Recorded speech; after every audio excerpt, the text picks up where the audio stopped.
câu vả này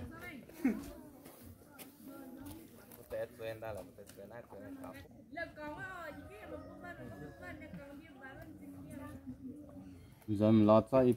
buồn nó cũng chia vào ăn nào không à phía toàn bên đồng đều hả là con số này cho nó bảo được à quên họ nhà gì vừa rồi tìm miền nói được cùng tên miền thì sau là tiếp cận cái này của bằng tất cả một cố gắng và thực hiện vận động tổ mình sao cũng giúp giúp giới tổng niên thì giúp cho nhiệt son hay còn sao con đó sau đây thì giới thiệu này phải xin chào tổ sâu giáo một ngoại em dân tộc Dũ không? Thì qua tòa em cũng quang nói thì cũng triển khai một số nội dung của tất cả phía tàu tiếp phính và đồng thời cũng là phun hoa xanh thì sâu thì nhiều dần ngắn gì thái thì hoa xanh nhất thôi nhưng phải diễn giang thì là vua bản bốc tất cả là thôn thôn lạc khẩu và thôn là cao thì giờ là mai một thôn chỉ là quán khải dạng thì là thành phố đến đá phố rồi đốn lẫn mà là tiếp cận nữa thì là in nháng này quê máu nháng thôi chỉ thả sành nhất mà xiên dạng tất cả y thôn xây dựng là y thôi tất cả là một tỏi tài nhân này tại với hộ đây tỏi sinh bản quốc là một lạc không tại nhị teo thì họ tất cả họ xanh họ viên là đăng ký thì cổ sâu thì là bài đầu quang có này môn tới dự là tổ việc thành 3.000 triệu con cảm này là tổ chức huyện và vừa cũng sẽ mua tỏi là ủng hộ đôi bên thì khi này cũng sẽ giới thiệu qua tất cả như cái sâu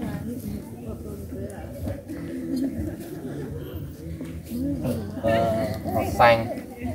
ngam tổ là tổ hông quân đã chu khai ton thì chỉ bài của duy nhị phim thôi của tổ hông quân đã thì hỏi vừa bước đầu việc khai giảng thì của tổ chu khai ton để tàng của tổ là quân đã thì con là quân số khai ton gọi là lớp một lòng đấy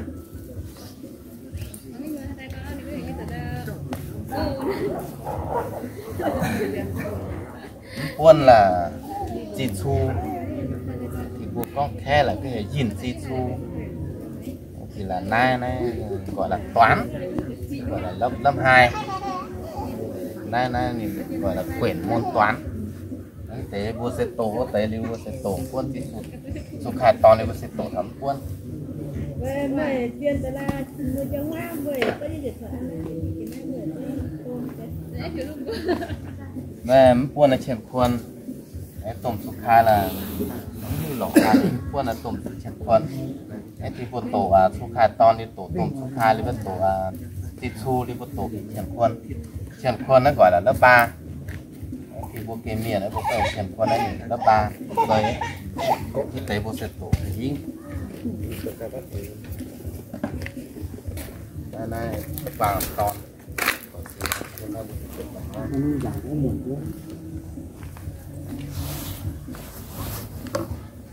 thì là lớp quân này vua có gọi là số trồng và thiên su vì quân như phía trở lại đúng quân sâu thì vua tổ đi vua tế là số trồng thì thiên su với trở lại số trồng thiên su là cũng gọi là lớp nam vua con cái miền ấy vua có hiểu là tặng về lâm thì về họ nhưng mà đang con hiện tới có thể lâm nam con giới thiệu cùng qua tới sông tổ cùng tới chế tạo họ xanh một tôi tổng thực quang là cái bố cái lớp 12 rồi anh thực quang to này lớp 9 thì nó buôn tá nhỏ gọi là đại học đấy, con khác với hiện tại họ của con kia miền cái hiện đại học nên dạng cũng rất rộ thôi nhưng mà nên cái hiện đại học như sâu thì vừa quá trình vừa tổ lưu tế vừa sẽ tổ thấm quân là vừa chỉ có này quân là chỉ dạng phúi thôi vừa lỗ tổ sai tổ miên như dạng ha tổ dùng như dạng từ cái nó dễ dàng rồi nó kia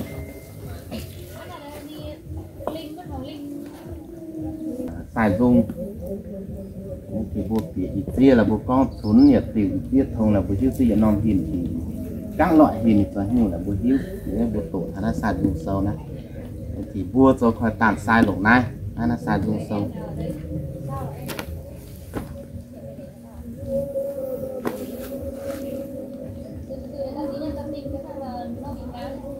thì vua cho tháo xài dung sâu lên nát của mình quá tăng sâu nai bùa nhà suy ba tàn nó buôn sầu nó ngam thì còn nhà suy ba tàn thì bùa cứ dấu sai là bùa sẽ lộ thằng nai bùa tất cả bùa hột sai bùa quẩn tế dạng này nai bùa tổ này sẽ hưu tổ sẽ hưu cao tổ cao thí thì bùa với hưu tới lên cao thí rồi dấu đang là nai miền xịa như quẩn miền xịa như dung như sâu nó buôn là miền xịa như dung phải tiền xí nó miền xịa như dung tức là dấu tháo đàng hình đấy bùa cái miền bùa dấu hình thôi nhất là dấu tháo đàng hình khâu nhất và bộ cái hệ miền qua nhất bộ xịt dấu thu thảo đằng sai ở nơi này dấu đằng sâu miền xịn dùng là bộ cũng sẽ dấu thuộc mình đằng hình như sâu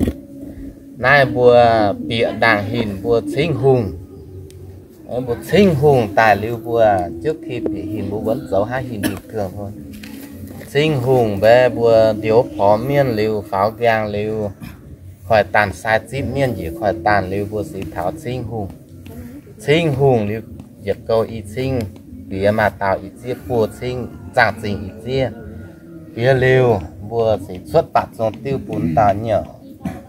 vì nhổn sai số đằng sai nó bùa pháo gang lấy bùa xịt biển này nó xịt phiêu sen số lậu lệ nhiệt chấp xịt phiêu sen số lậu tất cả nó buôn nó tòng phiêu sen số lậu lấy cái tháo liều lọ này buôn nó liều lọ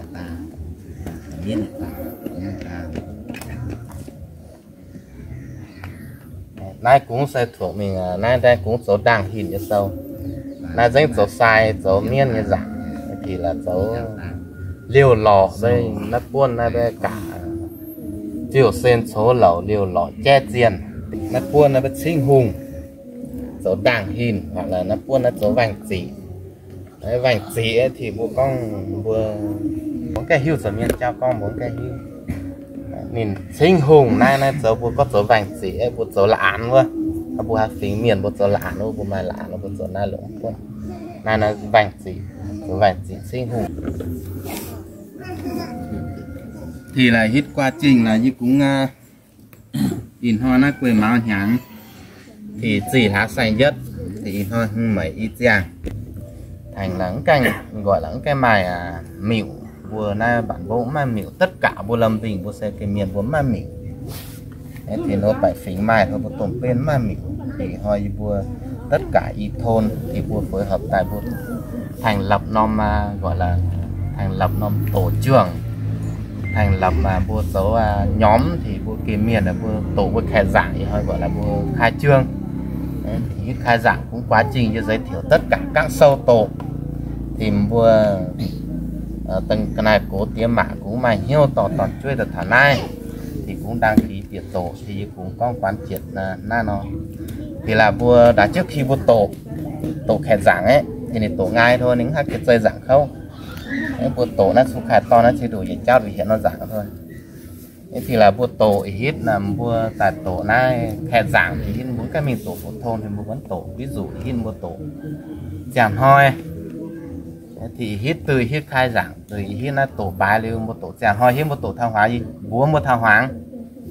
chàng hoi một tổ chàng hoi một tài diêu một đăng ký tàng một ruộng là một con chàng hoi với tài tổ chàng hoi hoặc y muốn với nát tổ đã giảm khuê một rồi quên dòng thì cũng muốn mua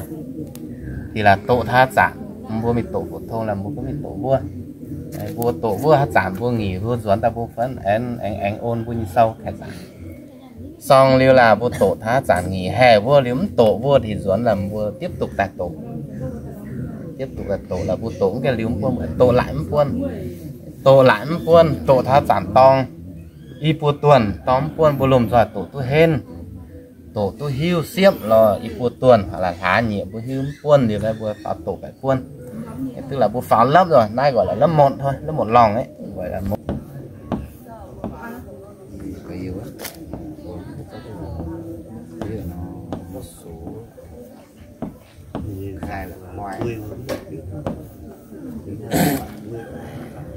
Phu khai thiên tỷ dĩ lý trần quan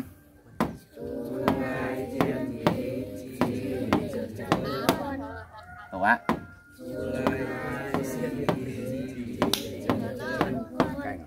cứ tổ tha tàn tổ đã tổ phải trao na tiếp phu khai thiên tỷ dĩ lý trần quan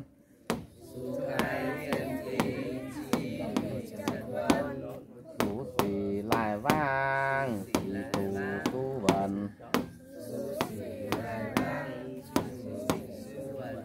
xì tù tu vần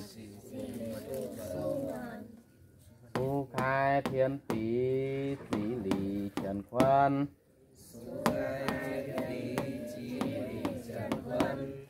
số xì lại vang xì tù tu vần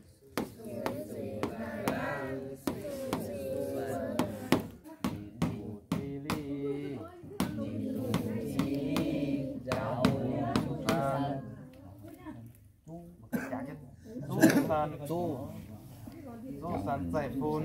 nó có chú này làm dạy chú là chạy à, chú tao sang chú sẵn dạy phun chú là chạy phun toàn chơi không thành xuốngแต่พี่ได้ทุกอย่างเนี่ย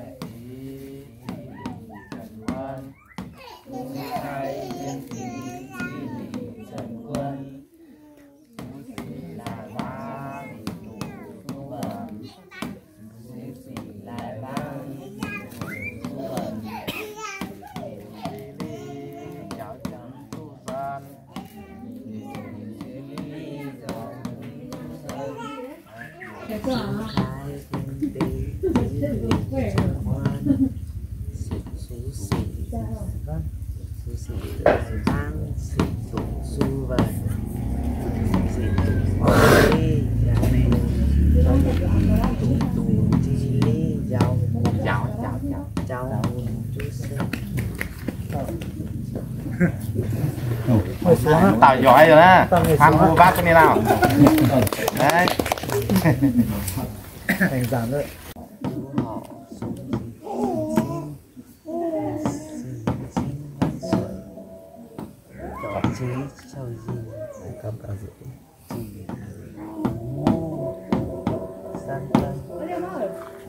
mua của này tổ giỏi canh.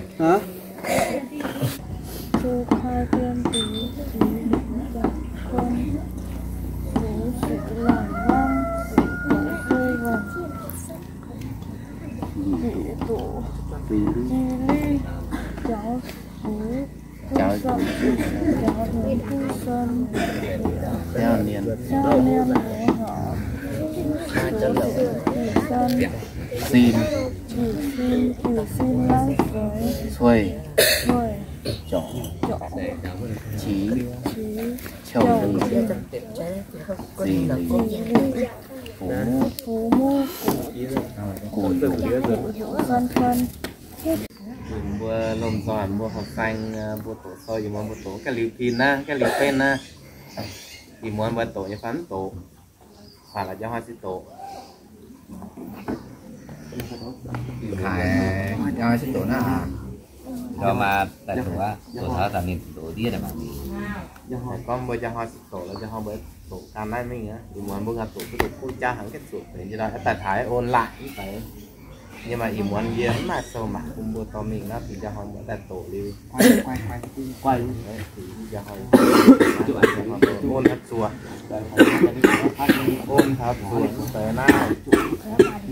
thì là cái quốc gia trong một tổ tới nay liều cha hoa cũng sẽ ổn bắt đầu từ nay là mình cha hoa tổ từ nay là mình với buổi tổ thật chùa ta hái một tổ thật chùa là nhẹ mới tiếp tục cái tổ lại phun vì muốn một tổ phú trao cho họ sẽ tổ phú trao sự khả năngจะต้องmột tổ thật sự như áo nữa tổ phú trao này là khả năng cố gắng á thì tao mong muốn ở lộn đấy ở dưới cái cố gắng tổ để xử lý về mua bạn mua mút kinh nghiệm mà tao đấy rõ ràng đấy nhưng mà nhất hai điện thoại là lúc có mấy điện thoại của má là lột lắm đấy cái má nó cũng bạn cũng lộn thì hiện nay thì họ nói tôi cũng có hiện nhầm hai không phải nữa hai trường ví dụ là photo của tôi đi về dự quân thì mình nhà nó về từ bắt đầu từ cho hoi nếu hay có cho hoi sao mà học học xanh á bộ kia miền có thể trực tiếp học sinh bộ kia miền học xanh thì em ta tổ thì là vua cho hoi họ xanh là trở thành hộ xanh là họ xanh á họ xanh họ sinh thì là cho hoi vừa có hộ xanh là hết nó hoi để vậy hiệp video nuôi xanh cái tổ việc bốn cái photo đúng rồi đang thống nhất như thế còn được xanh không lụa chết lại tôi việc là một nó đã tặng tổ việc để vậy coi như là bốn cái tổ việc hay là gì hoặc photo gì mà quân phải quân nó thì đây ví dụ vực nào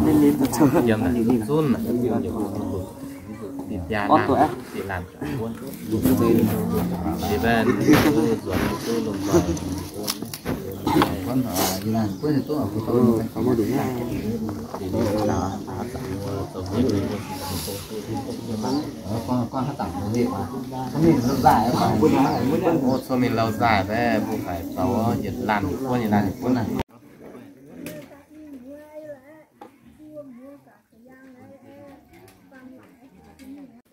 kia cất kia nhé. Chỉ